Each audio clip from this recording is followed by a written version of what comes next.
नारायण नारायण नारायण शिव नारायण नारायण नारायण शिव नारायण नारायण नारायण शिव नारायण नारायण नारायण शिव नारायण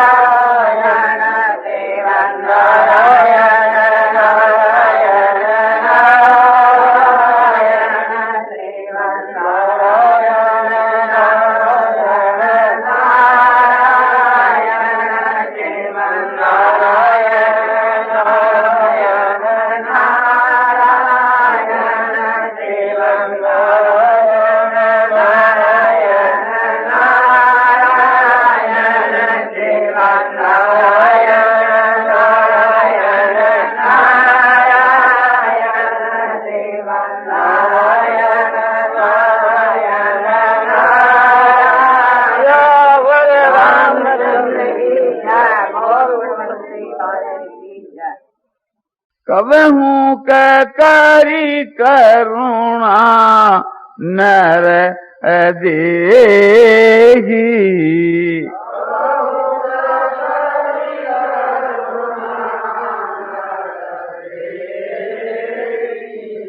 और देत ईस बिनु हेतु स्नेही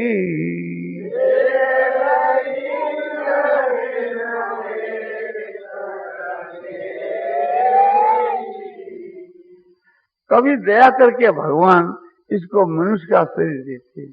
कैसे जो भगवान है कि प्रेमी और दयालु, कैसे जो भगवान है कि हेतु रहित, माने अपना कोई भी स्वार्थ नहीं है, निर्हेतु की दया, माने बिना ही एक प्रकार से कारण के प्रेम करने वाले, दया करने वाले, ऐसे प्रभु एक प्रकार से दयालु है कि वे मनुष्य का शरीर देते। कभी एक प्रकार से इसको फिरता दे करके, किसे फिरता है कि काल कर्म स्वभाव से घिरा हुआ, काल माने ये समय, माने सतयुग, त्रेता युग, द्वापर युग, कलयुग, ये काल।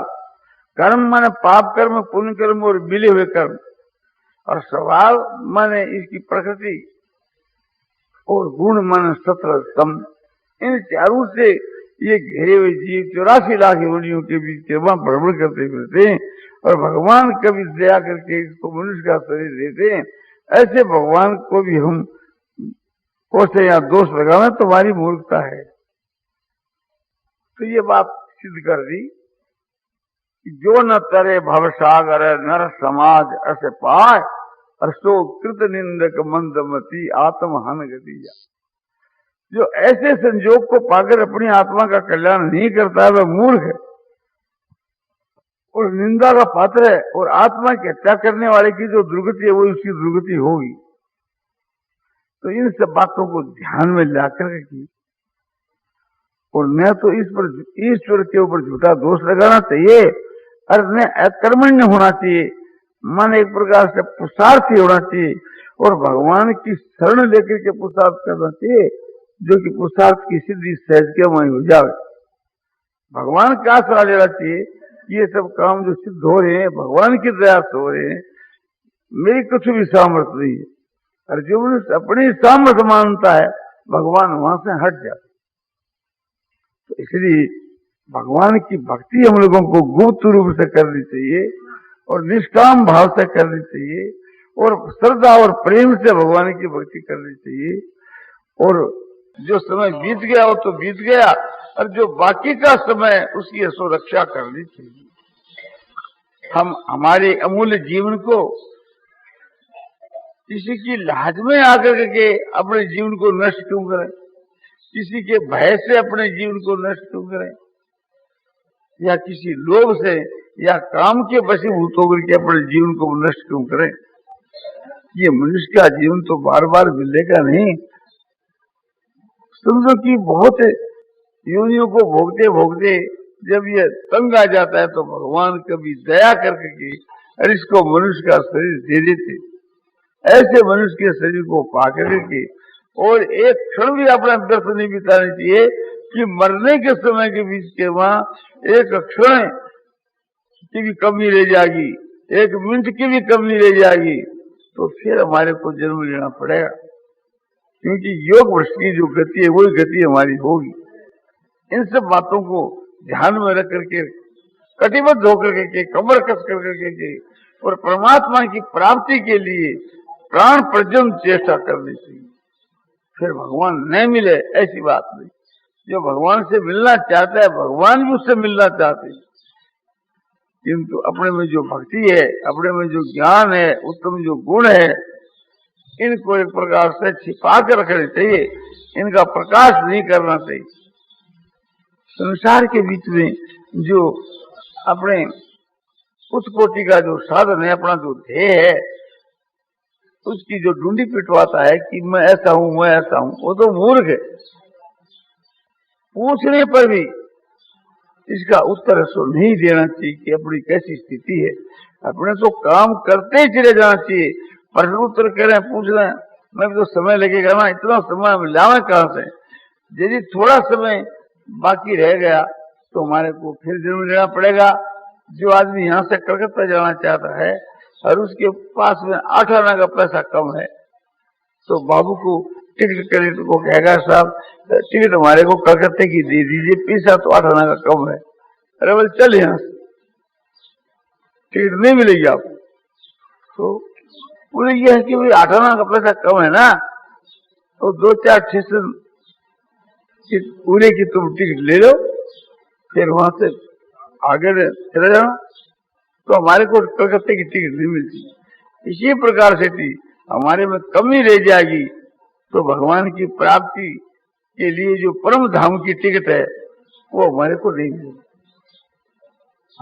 तो इसलिए पहले से थी अपना प्रबंध करना चाहिए। इस बात की कमी अपने में नहीं रहनी चाहिए। कमी हुए तो अपने कलंक के क्यों हमारे में कमी रहनी चाहिए। इससे भी क्या काम है। एक दिन ये शरीर जब मर जाएगा तो इसको शमशान में ले जाकर के लोग जला देंगे और मिट्टी के साथ मिट्टी हो जाएगी, ये दशा हो।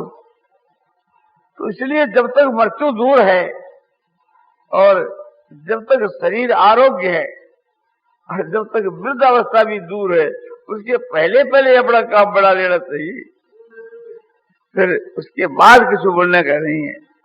तो ये सिद्धांत बन रहा है कि शीघ्र शीघ्र जो है सब परमात्मा की प्राप्ति अपन कर लेनी चाहिए। अपने क्यों रुके, थोड़ा ध्यान दो कि यदि रुपयों के लिए रुके, रुपयों क्या करें। आज जब मर गए तो रुपयों की थैली हमारे साथ तो नहीं जाएगी ना। हमारे पास यदि लाख रुपया हो तो हमारे साथ के बीच में क्या 5-7 हजार भी जाएंगे, कुछ नहीं। मर गया वो गए। तो ये सब बात ध्यान में ला करके और कटिबद्ध होकर के जिस काम के लिए हम आए उसको सिद्ध करना चाहिए। यही आपने समझदारी है, नहीं तो मूर्ख है वो। तो ये बात एकदम स्पष्ट बात। दूसरी बात यह है कि जैसे रुपये हैं ऐसे अपने और ऐश्वर्य जो है, मकान है, स्त्री है, पुत्र है और ये सब चीज है, तो इनका भी हमारा इतना ही संबंध है। यहाँ से विदा होने के बाद में कभी इनके दर्शन भी नहीं होंगे, क्योंकि जिन नेत्रों से दर्शन होते थे वे नेत्र तो समझो कि शमशान भूमि में जाकर के जलाए गए। अब दर्शन किससे हुए, फिर इसके कभी दर्शन भी ऐसा नहीं होते। और भाई बंधु कुटुंब कबीला या जो कुछ धन ऐश्वर्य है इस शरीर से समझ रखते हैं, आत्मा से नहीं।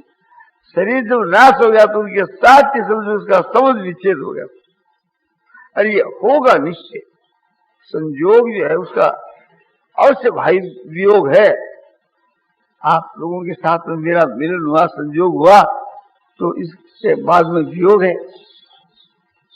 भगवान के साथ में संयोग होता है फिर वियोग नहीं होता, क्योंकि वो एक प्रकार से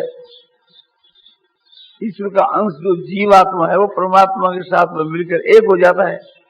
फिर सुख दुख किसको हो, और वहां पाप पुण्य पहले ही भस्म हो जाते हैं।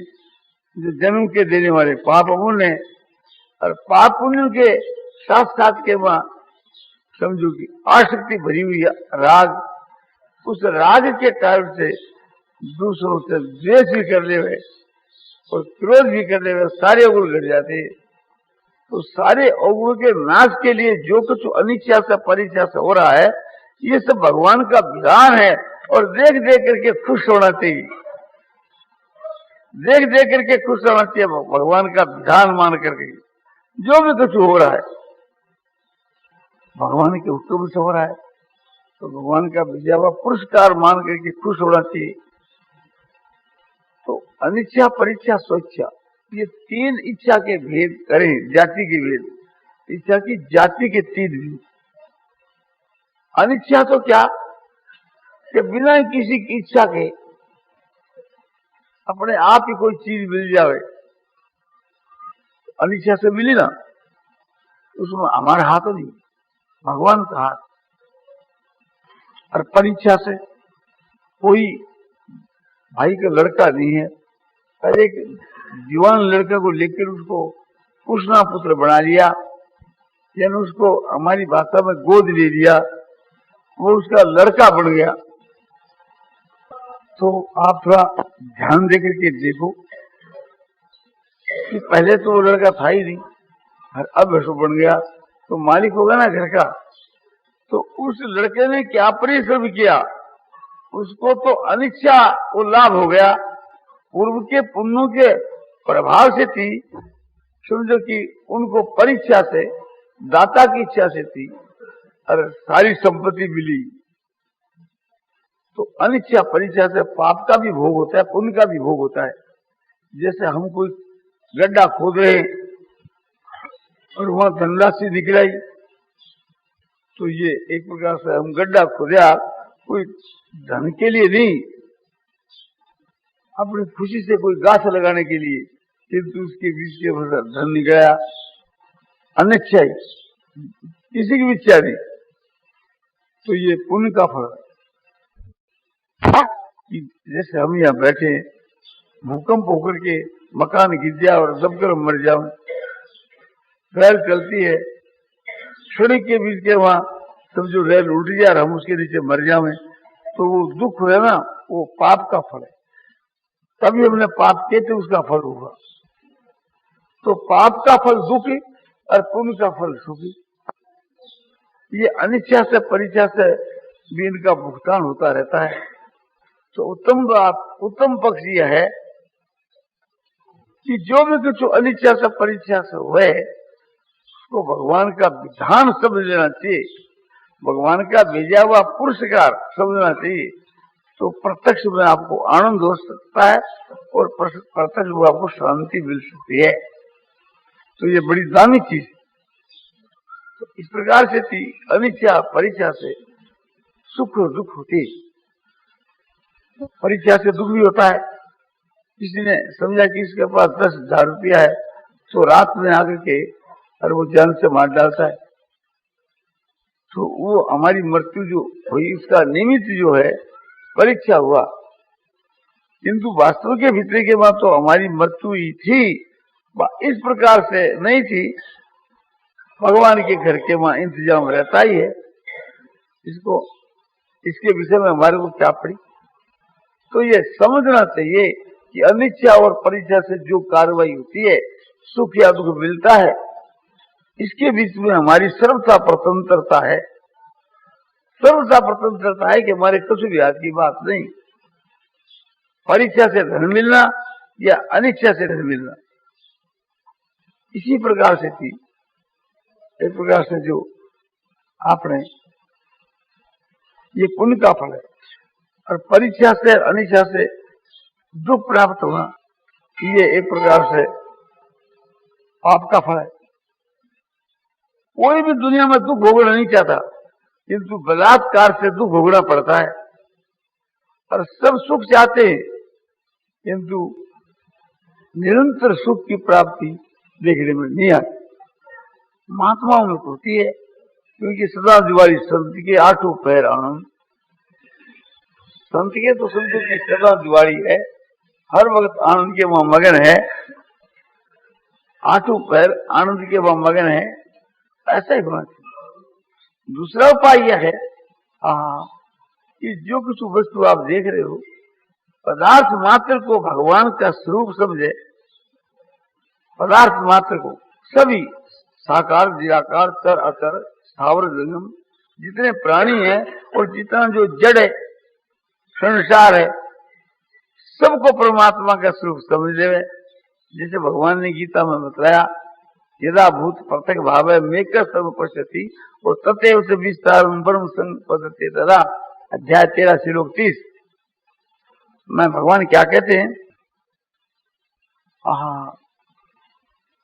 ये जो पृथक पृथक जो भाव है, इन सब पृथक पृथक भावों को एक परमात्मा में, एक ब्रह्म से देखे और उस ब्रह्म से सारे संसार का विस्तार समझे, तो वो ब्रह्म को प्राप्त हो जाता है। और बहुनाम जमुनाम अंके ज्ञानवान मांग प्रबद्धते और वासुदेव सर्वमिति स महात्मा सुदुर्लभ है। बहुत जन्मों के अंत के जन्म में जो कुछ सब वासुदेव ही है, साक्षात भगवान को स्वरूप ही है। इस प्रकार से भगवान कहता है कि मुझको जो भजता है, यह मेरे स्वरूप का अनुभव करता है, वह अति से महात्मा है, दुर्लभ महात्मा, उच्च कोटि का महात्मा पुरुष।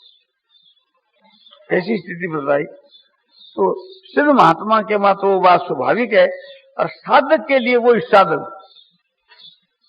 महात्मा पुरुष की जो स्थिति है उसको लक्ष्य बना करके हम चले तो हम भी शीघ्र महात्मा हो सकते हैं। हमारे दिल में ये इस भाव की जागृति होनी चाहिए कि हम महात्मा कैसे बने, हम भक्त कैसे बने, इसके लिए हम क्या करें, आतुर हो जाना चाहिए। तो स्वयं भगवान समझो कि खूब मदद करेंगे हमारे।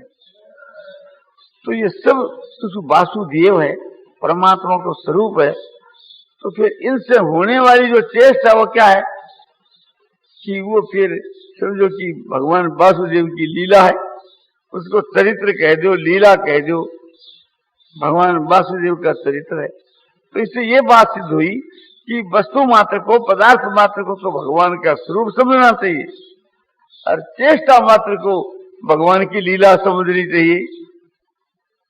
चाहे समझो कि अनिच्छा से या परीक्षा से या स्वेच्छा से। स्वेच्छा से कैसे कि अपने दिल में इच्छा हुई कि अमुक अनाज खरीद लो, उसमें लाभ होगा, और खरीद लिया, लाभ हो गया, कहीं घटी भी पड़ेगी, घाटा भी पड़ जाता है। तो कर्म करने में तो जीव स्वतंत्र, बहुत अंश के मां, और भोगने के बीच के मां बिल्कुल स्वतंत्र है। तो ऐसी बात मन के बाद विचार कर करके, पर ऐसी बात विचार करके ये समझना चाहिए कि हाँ, मेरे द्वारा भी कोई चेष्टा होती है तो स्वयं भगवान ही करवा रहे। तो अपने से होने वाली क्रिया में यो भाव रखे कि मैं जब अपने आप को भगवान के समर्पण कर चुका, समझो कि अपना आत्म समर्पण कर चुका, तो फिर यह चीज तो भगवान की हो गई। तो इसलिए इसके द्वारा भी जो कुछ होता है सो भगवान के संचालक से होता है। तो इसका संचालक भगवान है। हमारी इंद्रिय जो है, मन बुद्धि है, शरीर है, इस सब का संचालक भगवान है।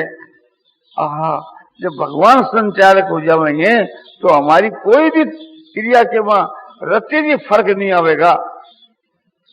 सारी हमारी क्रिया मुक्ति के देने वाली हो जाएगी, हमारी सारी क्रिया कल्याण के करने वाली हो जाएगी।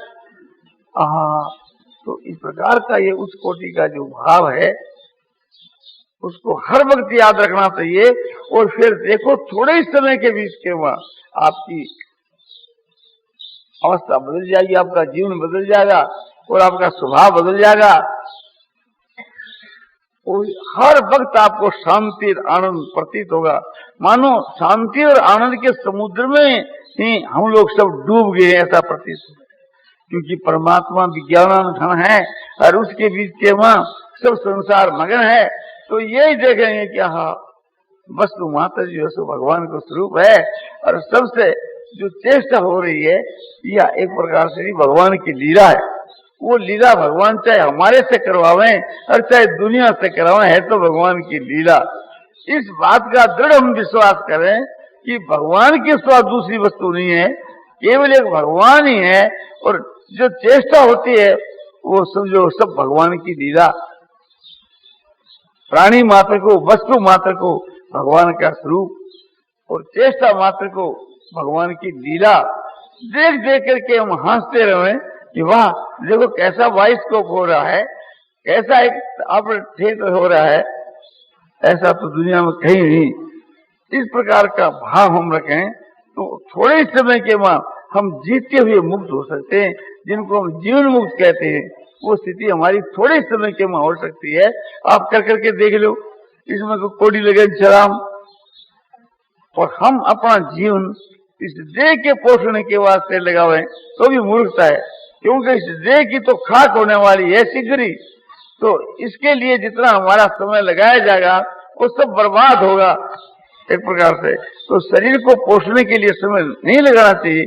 शरीर में 10 सेर मांस अधिक हो गया तो क्या तुम्हारे को उठा करके ले जाओगे, वे तुम्हारे जीव को रास्ते में रोएंगे कि लाश बहुत भारी है, यही तो होगा ना, और क्या होगा। आखिर में तो इसकी खाक होनी है। तो जब तक इस शरीर की खाक न हो जावे, ये मिट्टी में नहीं मिल जाए, उसके पहले पहले से जो कुछ लाभ उठाना वो शीघ्र उठा लो, जो आगे जाकर के आपको घोर पश्चाताप करना नहीं पड़े। सब ऋषि महात्मा लोग चेतावनी दे रहे हैं, भगवान चिताते हैं, सब कोई चिताते हैं, फिर भी हम नहीं चेतते। समझो कबीर दास जी कहते हैं, कबीरा नौबत आपनी दिन 10 लेवो बाजार,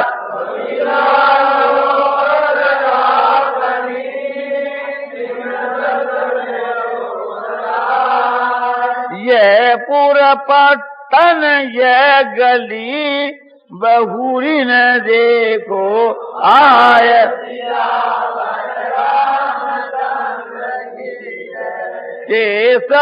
केशव कूकिए न कूकिए असार,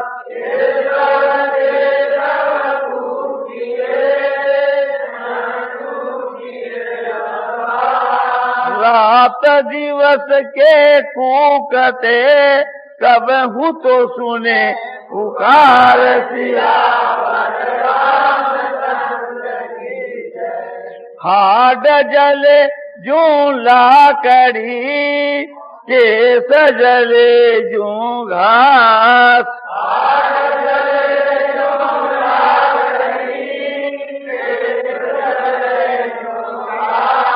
सब जग जलता देख के भये कबीर उदास,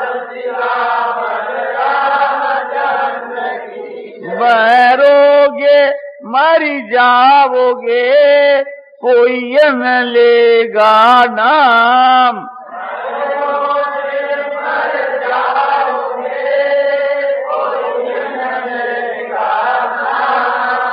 उजड़ जाय बसाओगे छाड़ बसंता ग्राम,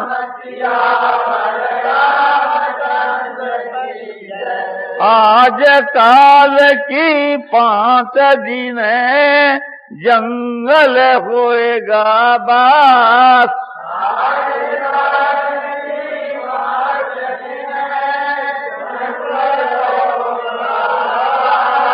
ऊपर ऊपर हल फिरे ढोर चरेंगे घास पिया, राम राम रटते रहो जब लग घट में प्राण,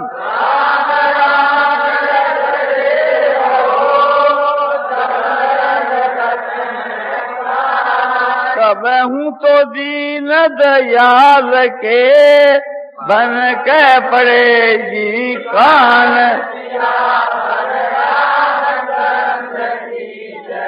काल भजनता आज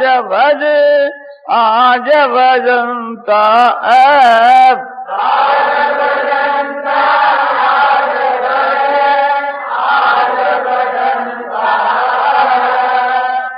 पल में प्रलय होयगी, बहुरी बजोगा कर। सुतदारा और लक्ष्मी पापी के भी हो।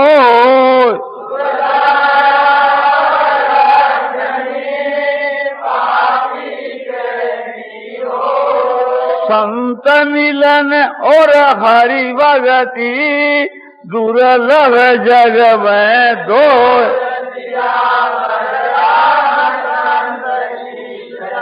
आए थे कछुलाभ को, खोय चले सब मूल।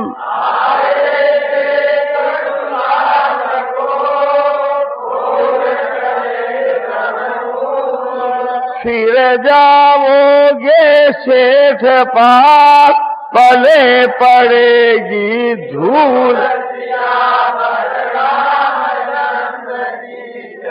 दो बातन को भूल मती, जो चाहत कल्याण।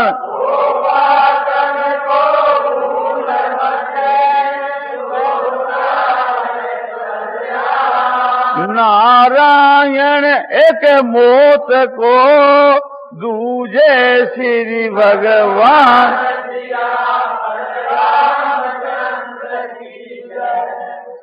नारायण नारायण नारायण, श्रीमन नारायण नारायण, श्रीमन नारायण नारायण, श्रीमन नारायण नारायण, श्रीमन नारायण नारायण।